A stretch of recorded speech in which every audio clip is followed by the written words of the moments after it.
இதுதான் நம்ம ஊரு கிரிக்கெட். ஞாபகம் இருக்கா? நிச்சயம் மறந்திருக்க மாட்டீங்க. என்னடா படம் வரையறியாடா? போட்டாச்சும் தொடுங்க.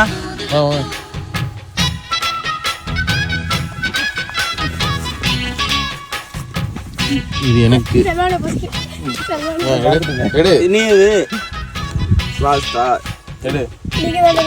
நான் லாஸ்ட் பேட்டிங், அபி நாலாவது பேட்டிங். இது யாரு? செல்வா ஃபர்ஸ்ட். இது நான் செகண்ட். மோடி ஃபர்ஸ்ட் பாத்துட்டு நான் லாஸ்ட் பேட்டிங். நீ எத்தனை பேட்டிங்கா? நான் லாஸ்ட் பேட்டிங். நீ ஃபர்ஸ்ட் பேட்டிங் யாரு? நாலு. நீ? நான் தேர்ட்.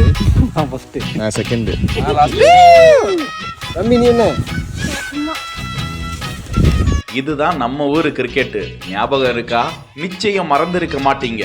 எப்படி மறக்க முடியும்? இப்ப வேணா வேலை, பல பிஸியான பயணங்கள், விளையாட முடியாத சூழ்நிலை காரணமா இருக்கலாம். ஆனா ஒரு 20-30 வருஷத்துக்கு முன்னாடி ட்ரௌசரை போட்டுக்கிட்டு வயவரப்பு, காடு மேடு, கிரவுண்டுன்னு நம்ம ஊரு கிரிக்கெட்டை விளையாண்டத மறந்திருக்க மாட்டீங்க.